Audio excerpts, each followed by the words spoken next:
You're listening to Carbon Removal Newsroom, a weekly show about current events in the world of carbon removal, from technology and innovation to policymaking and job growth. Brought to you by Nori, the carbon removal marketplace.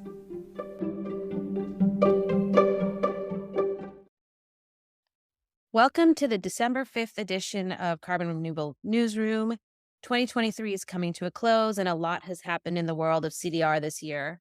We're going to take a look at the year in carbon removal to find out what's changed in the last year and what hasn't. Investment in CDR remains strong, with many big deals making headlines, but what hasn't changed, deployments remain small and few in number. The traditional offset market has faced scrutiny like never before and seen a dip in investment. What's still the same? Corporate buyers are still seeking out the lowest quality products. Broadly, climate progress is being made, but a new emissions gap report highlights how much more work there is and how much CDR has grown to contribute.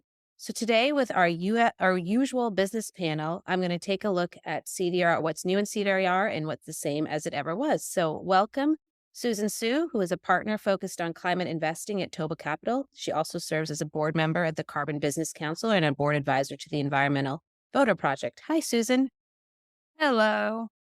And also, Naeem Merchant is the executive director of Carbon Removal Canada, a new climate initiative focused on advancing inclusive policies and innovations to scale up carbon removal in Canada. He's also an Elemental Accelerator Policy Fellow and runs the Carbon Curve podcast and newsletter on the policies and technologies needed to grow the carbon removal market. Hi, Naeem. Hi, everyone. Good to be with you. And I'm Radhika Bulgafkar, head of supply and methodology at Nori. So let's just jump into 2023 and what's changed. I'll start with you, Susan. How do you reconcile the robust investment into the CDR sector with the reality that deployments remain small and relatively infrequent? In your opinion, what are the key challenges preventing these investments from transitioning to larger and more numerous CDR projects on the ground? Okay, so I did a tiny bit of digging on this and pulled out some numbers. Q2 of 2022, so not this year, but Q2 of last year, this is a little while back, saw around $880 million of private capital across 11 deals go into CDR. But the entire preceding year, the trailing 4 quarters leading up to that, so Q2 2021 up to Q1 2022, only saw 432 million, or about half. And so to me, a big reason why we're not seeing a massive sudden uptick in supply just yet is because it takes time to build and deploy and eventually scale these, in some cases, technologies, in other cases, simply projects. But the whole pipeline is actually has been very recently robust. So I think we can look at what's been happening in 2023, which has been a good year in terms of Frontier making a bunch of commitments, some bigger buyers, Amazon and Microsoft making announcements, but all of that then has to go through the whole function machine of it's great that there's demand there, but supply has to ramp up to meet that demand. So I think that's part of it. And also another part of it, if you remember back to 2022, it was sort of a situation where a lion's share of investment really went to 2 very large deals. One was Climeworks. Do you all remember Climeworks, $634 million? And the other one was a company called Carbon Clean, which was $150 million. And so both of those companies are doing pretty advanced technological carbon removal, which again it's wonderful to see R&D and even early deployment dollars in there. But what we really need to see is project finance before we start seeing a dramatic scaling up of what these companies can deliver. At the lower end of the price and in some cases perceived quality spectrum, we have tons of, avoided emissions. We have lots of biochar when it comes to actual removal. We have lots of forestry when it comes to actual removal. And even those, though, because they're the land-based removals, there's a whole permitting, there's a whole project setup process. So it's not like you can just switch a light switch on and then the whole room lights up. It's more like we need to set up an entire grid before the lights can come on. So I liken it a little bit to that. The last thing that I will say is that the IRA, which was huge for incentivizing the buy side, it dramatically increased the price of the 45Q tax credits, up to $60 per ton, up from 35, and for direct air capture as high as 180. That's quite a lot. That only turned on. I mean, it's been a year and 3 months, I guess, since the IRA, but then like it's policy, so it takes like a whole bunch of time to implement, and then the market has to respond to it. So I just think I think we're right. We're in a fine place, actually, when it comes to delivering supply. I'm not concerned about that at all, especially because a lot of the dollars that we have seen, venture dollars, have gone towards whether it's direct air capture or some other type of technology driven carbon removal, which again, think about the technology cycle. It has to be de risked from a science, engineering, early deployment, and eventually scale deployment perspective. So there's like a lot of steps in there. And then the last thing that I'll say is that it is currently, as far as I know, free, or in some places almost free, to pollute. And it's very hard to compete with free. One thing that you touched on, Susan, is the whole capital financing piece, and I'm curious if you have any opinion or thoughts on where we are in our current development cycle as a CDR industry in the path to getting to capital financing, right? I mean, I think that is sort of the holy grail for a lot of suppliers, but to your point, the tech's not ready, the policy's not there, the permitting is difficult. So where do you think we are as an industry, and how do you think that'll evolve in the next few years? It's so hard, right? It's like the ultimate chicken or egg, but it's like a multifactorial chicken or egg problem, because in order for project financiers to get involved, they have to be able to underwrite something to many years into the future. And that means that demand has to be baked in a certain reliable way.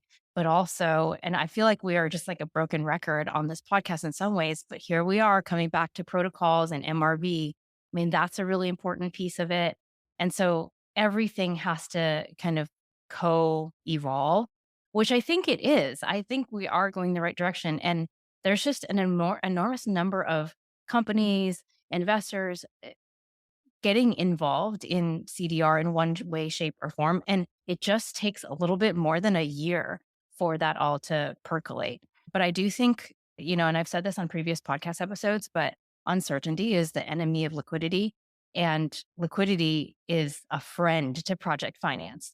So we need to, the enemy is my friend kind of thing. We need to just increase certainty across the board, which is why Frontier is really powerful, but also having better MRV tools is really powerful. And also protocols that everybody can agree on is really powerful. So maybe we'll talk a little bit about that later. All right, Naeem. So I want to bring you into the conversation as somebody who has launched a whole new, group in Canada, helping that country become a CDR leader. What do you hope to see in 2024 in terms of deployment, both across the CDR industry and in Canada specifically? Well, I guess I'd like to just see more projects deployed, and I probably will get to that. That's going to be my broken record for this episode, is just like, how do we build more of this? And one big question that comes in mind to me, and when I think about this, is project financing. This still feels like a black box to get some of those projects ready. I mean, I think that it makes sense for so many of these technology-based carbon removal companies to be seeking venture funding for the stage that they're at. That they're going to need to graduate to project financing to grow. And it sounds like what's really exciting to me is kind of some of the points that Susan made around the need for protocols and reducing uncertainty and creating kind of more liquid markets for this. Like, that hopefully brings our project financing. But I'm wondering, like, what else are we missing? So this is more of a question than anything else, probably back to Susan, because she has such great insights on this stuff. But like, what is it going to take to get project financing online for carbon removal deployment at a larger scale for the companies that are ready for it? Well, I'll just say one thing that I think about a lot, which is not related to the business part of it, but it's like the policy piece of it. I mean, there is not, in my opinion, enough known and well understood definitions that could be produced through standards. But when you have 20 standards, which is the right one, I think sometimes we need to look to other government agencies to help produce a floor potentially. And I also think the other thing that, Susan, you were talking to, and then I'll turn it over to you, is uncertainty. And I think There's a ton of uncertainty also around the permitting regimes, the acceptance within communities, social communities. All of that, I think, bakes into the difficulty around project financing, which to the, multifactorial analysis, you have uncertainty of the tech, you have uncertainty of the permitting regime, you have uncertainty of the social acceptance, and it just, builds and builds and builds. So there's a lot that can be worked on for sure. Susan? I agree with you that there's a role for regulators to set at least a floor, if not maybe help define where the walls should be of our carbon removal house. It's just really hard to know where we are. I mean, it's hard to orient yourself in space when there isn't anybody helping to at least minimally geolocate you. And I completely agree with your point, Radhika. I also think that on the buy side, and we're starting to see this over this year, but it's like, let's take something that people really understand quite well, which is, organic certification. If organic certification it could include everything from, in some cases there are GMOs to in other cases there's glyphosate, but it's only applied in this certain way or whatever it is, like, then how would what would happen to consumers as well? Consumers' trust and perception around organic, so that's the buy side. And what would happen on the production side? Like, where would farmers or producers' incentives be to go through the more onerous certification process if others going through a less onerous certification process could slap the same sticker on their loaf of bread or what have you? And I think that's a little bit where, I just come back to, we need somebody to set the floor, but as well define where the walls should be, and that's not something that an actor within private industry can credibly do because, I mean, for obvious reasons, right? Um, and I'm not sure. I don't work on this. I'm not on the regulatory side. I'm not sure, and I do wonder if it's being worked on. Imagine that it is, but it's really complex because we're also now talking about global cohesion on something with a very tight timeline, and that's already happening. There's already all kinds of claims out there, and it doesn't have the kind of like urgent human health implications as food labeling. I won't say organic, but just food labeling in general. And so there's sort of like just this ball of messy yarn that we're dealing with.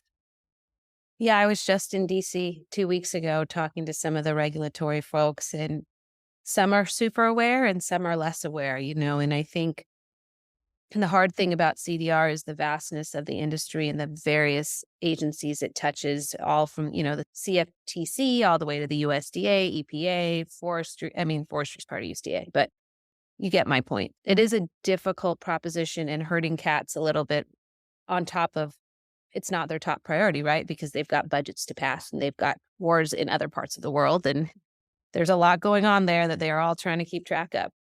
But I want to pivot back to business because we're a little bit in the regulatory space, which is my favorite, I have to admit. But back to business. A recent Bloomberg investigation, Susan, found that while 2023 saw a dip in corporate offset purchases, buyers still flocked to the lowest quality and cheapest products.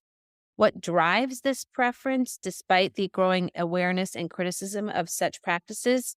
And do you have any thoughts on how CDR separates itself from that type of offset?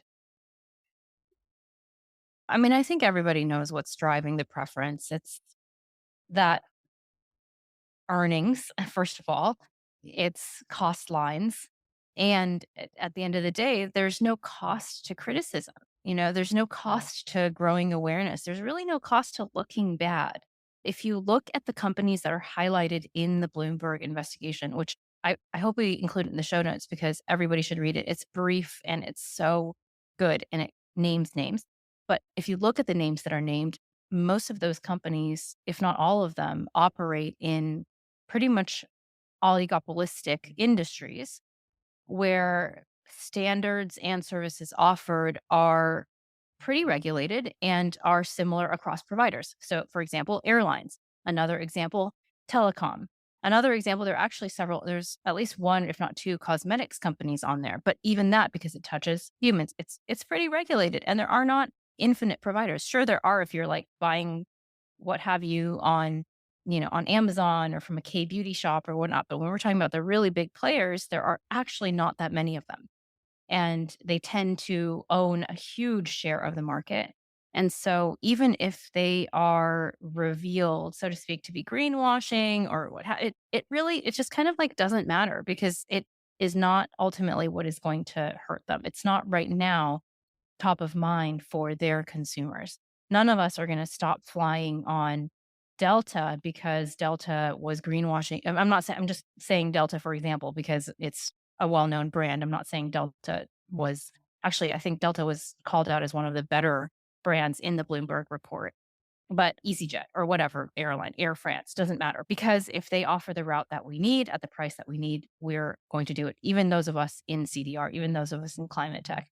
So I think that's part of it. And I also think that if you look at how much it would cost to actually abate some of the emissions or negate some of the emissions that these companies are generating, it is a large sum of money. No company wants to take a hit this quarter or next quarter or any time under my tenure as CEO, because, by the way, my job is only, I serve at the pleasure as CEO. It's not like this is my kingdom, right? I mean, even the most powerful CEOs in the country, Satya Nadella, Tim Cook, they serve at the pleasure, and they can get yanked if their shareholders are not seeing the results that they want to see.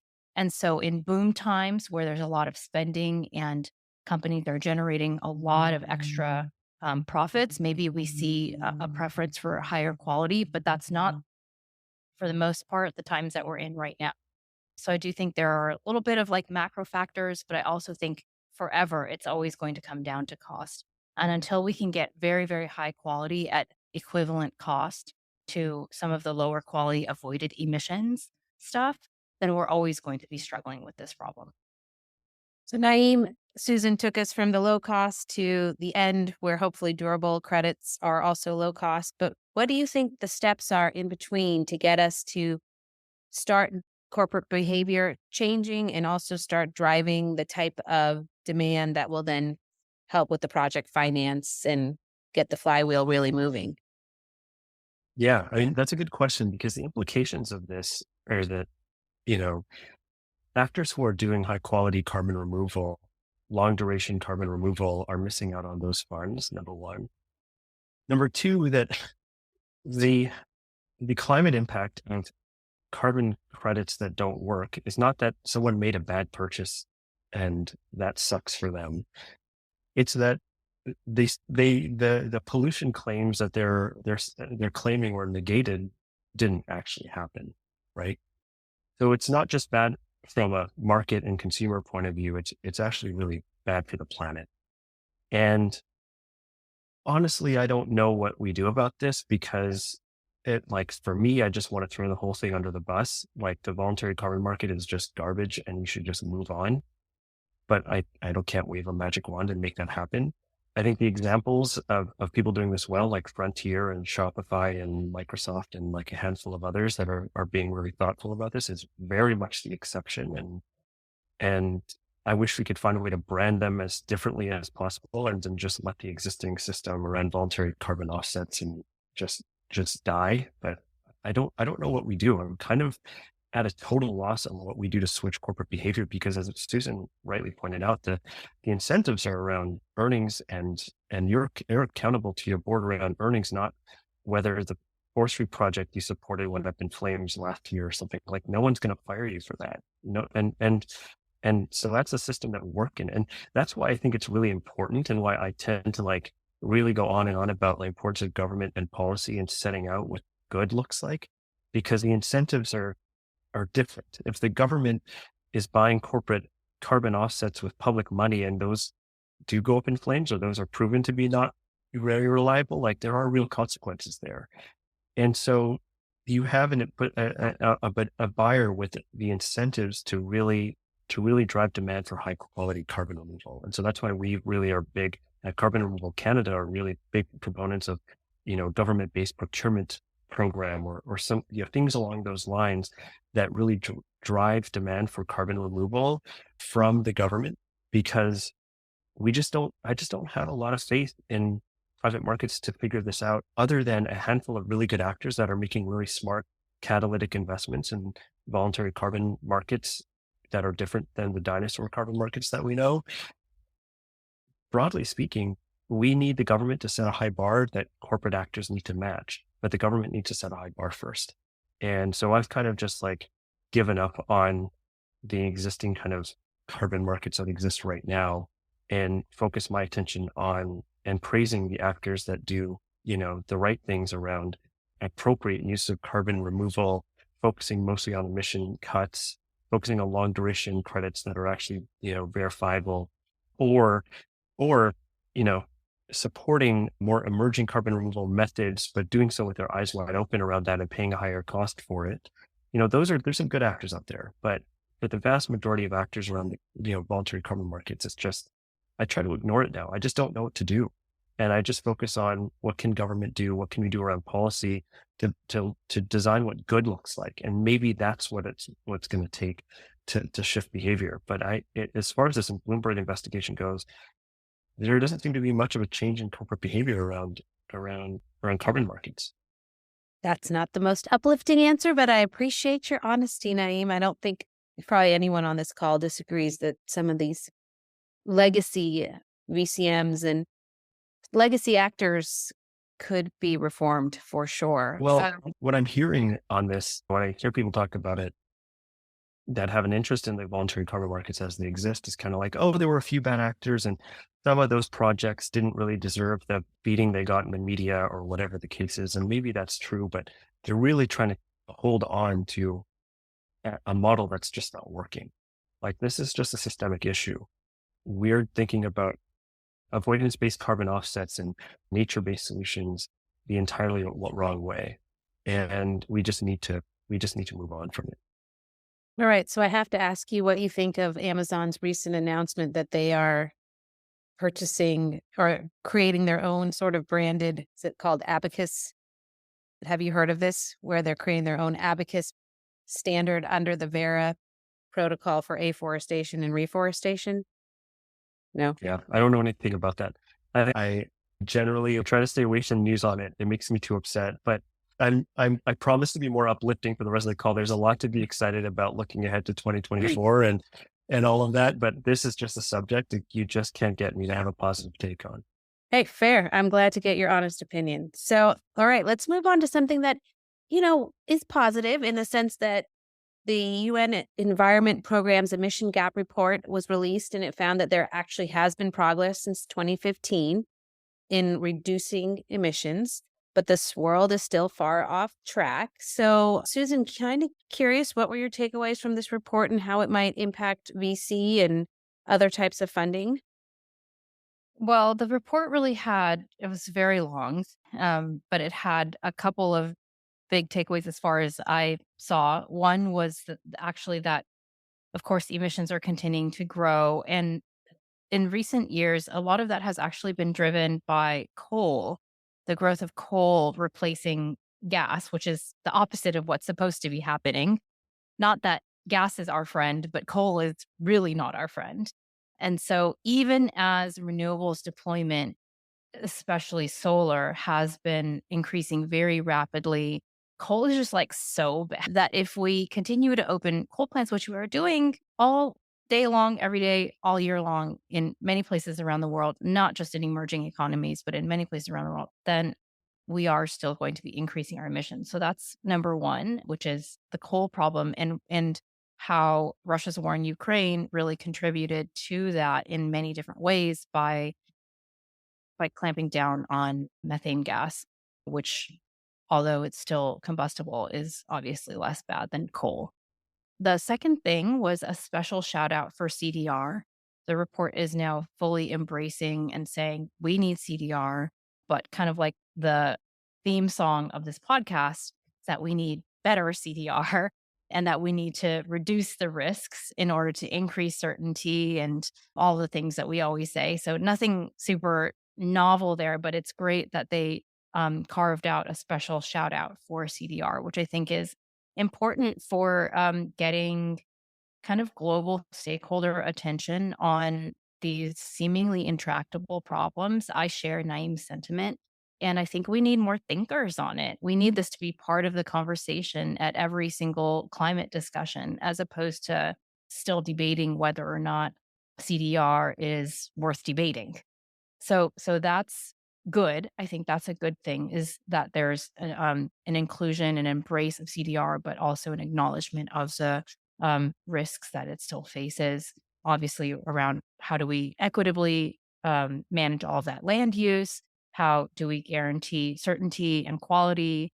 How do we ensure technological and especially economic feasibility? So some of the big questions still outstanding, which we and all the listeners, of course, know very well. But it is good to see it codified in a report.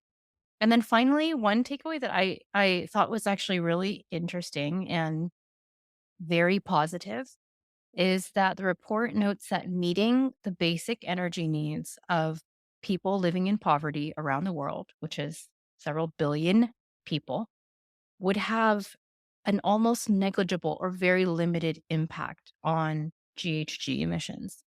And I think that that is something that we often hear sort of an opposite statement on, which is, well, I'm India or I'm China, I'm Brazil, I'm XYZ emerging economy. In order for me to get to an American standard of living, which is, first of all, why is that the global standard now? But in order for me to develop, in order for me to lift my people out of poverty, you have to let us pollute. And that's actually not really the case.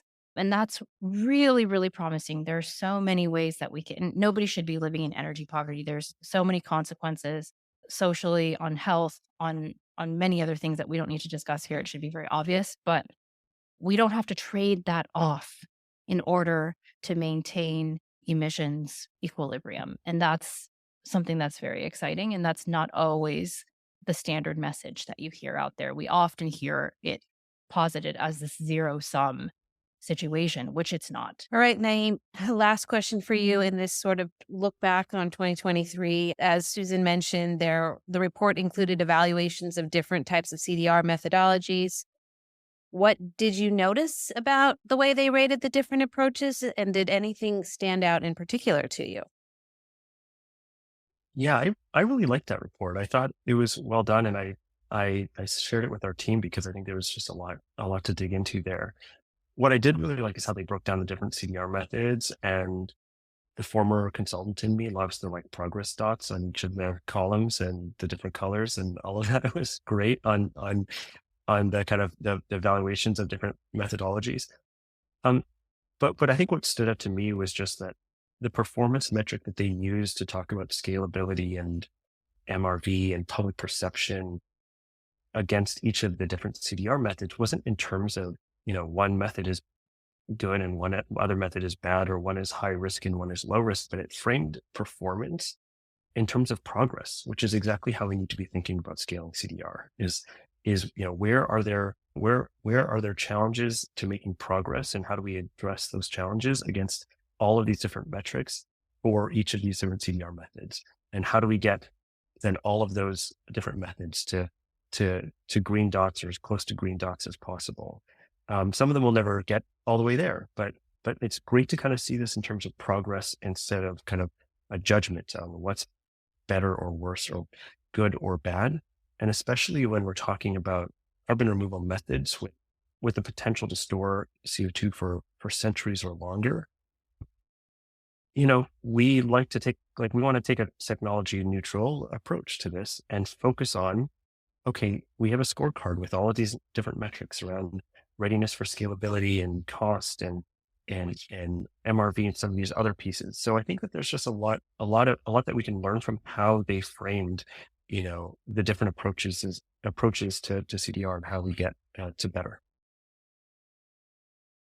All right, so let's turn to looking forward to 2024. So obviously the year is ending with COP.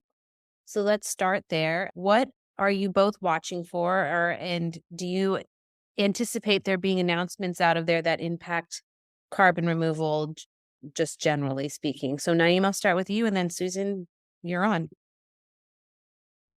Well, I'm not really sure, what will be coming out relating to CDR specifically, or I don't want to speculate on that. But what I would be watching for are announcements by countries and how they intend to use CDR as part of their climate strategies, right? That's what we want to do here, right? We want to we want to make sure that we're getting away from this kind of hand wavy, we'll figure out what to do with all these residual emissions and maybe we'll just plant a lot of trees approach to like, okay, what does a right sized fit for purpose carbon removal sector look like? And here's where we want to drive towards. And here's where we see carbon removal playing a role. And I think that's what could be really powerful is that more countries actually acknowledging and integrating CDR as part of their climate plans. I think that'll be really powerful in driving investment in CDR in those countries. So that's something that I would really like to see. And I'd be watching for in terms of carbon removal related announcements at COP. Susan. I am a little bit or a lot disillusioned on COP. I don't have very high expectations for the things that we see coming out of it. I also, am not very strong on the policy side. Personally, is not really what I pay attention to.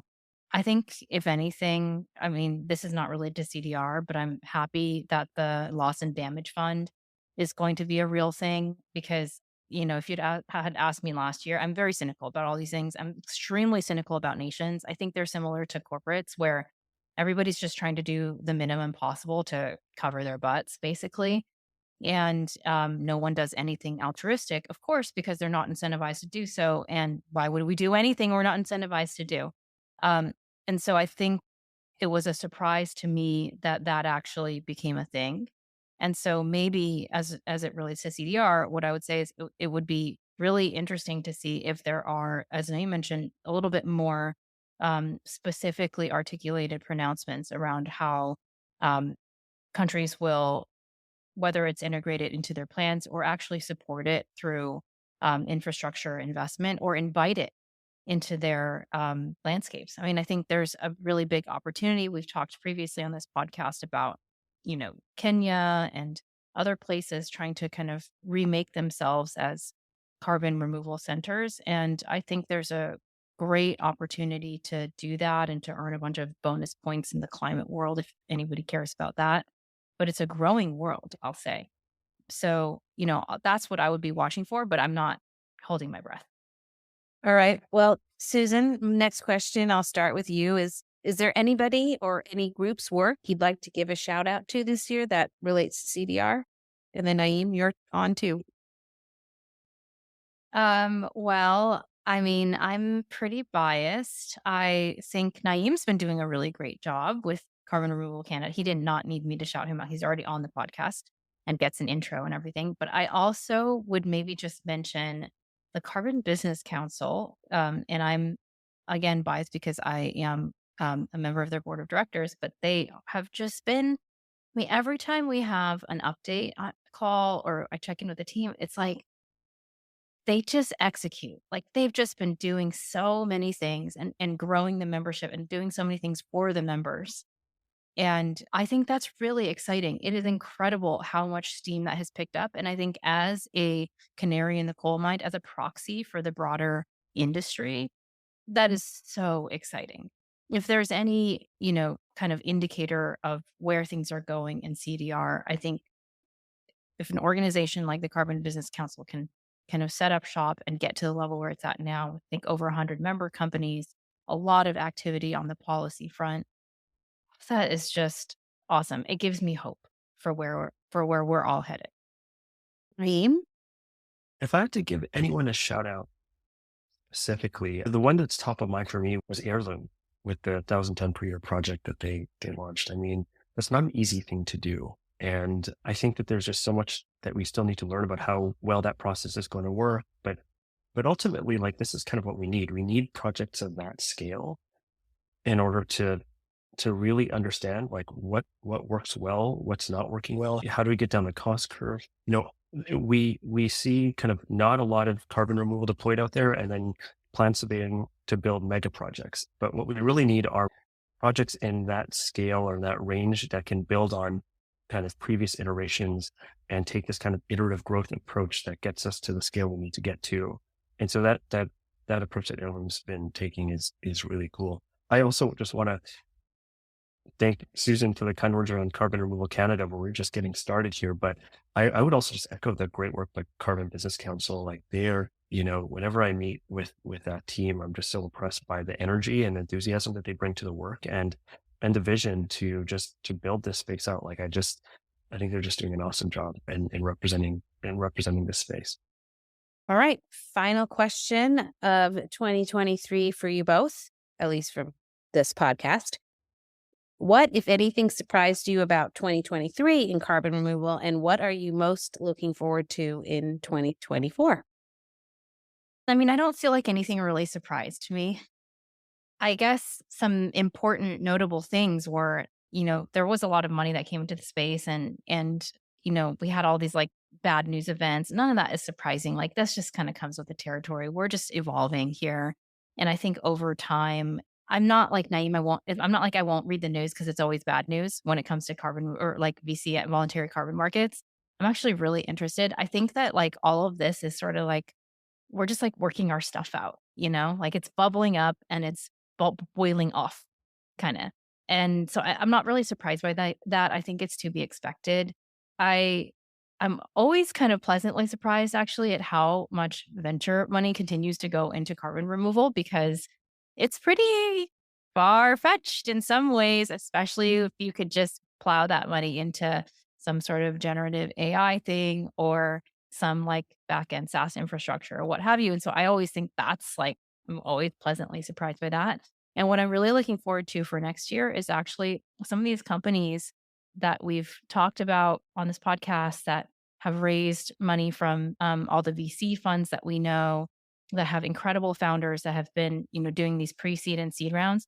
I am really looking forward to hearing milestone updates from those companies. And I hope that they would reach out to me, reach out to this podcast, reach out to the world, reach out to X, whatever, and share, hey, we're here now.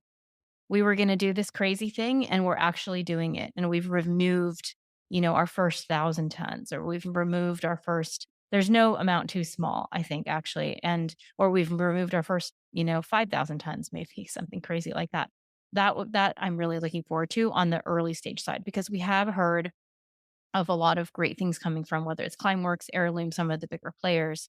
And I want to see signs that there's early stage activity that's actually making progress towards the goals that we set out. All right, Naeem, final word.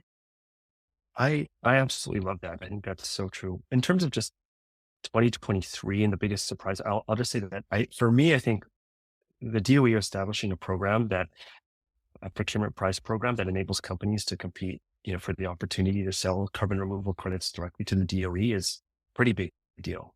That launched this year, and it's a big deal because it's a first of a kind effort where a government is effectively setting itself up as a customer for high quality carbon removal.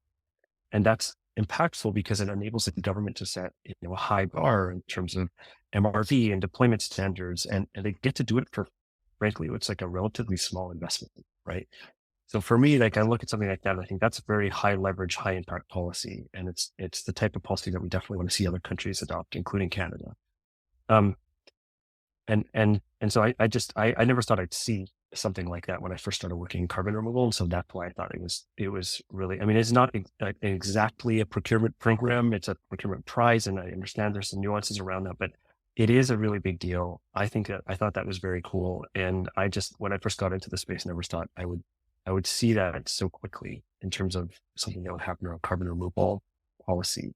And then what I'm looking forward to in 2024 is really similar to just, Susan's answer. It's just like, I was on a panel a month ago and I said, the last thing I want to see, we're sitting here a year from now and we're still talking about carbon removal in the abstract.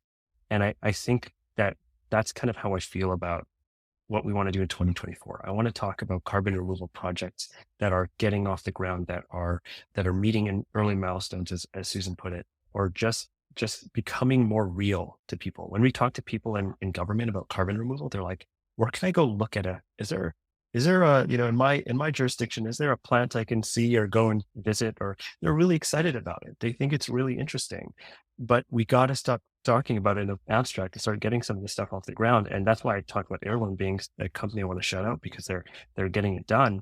And I think the more of that we see in 2024, which I think we will see, and I'm excited to be able to point to more and more projects, that's going to be a big deal. Whenever I have conversations with policymakers, they want to know, Where's the nearest plant? Where can I go visit? What's happening around the world? Who's building out the largest projects right now? And so we want to start building in 2024, and companies are doing that, and it'll be really exciting to actually be able to point to stuff in 2024 that's being built right now. And so that's what I'd love to see. And that's what I'm looking forward to in 2024. All right. Well, thank you both for all of your insights throughout the year, and have a wonderful holiday. And we will see you both in 2024. And hopefully, both of your visions will come true and we will really see some scaling happening within the industry.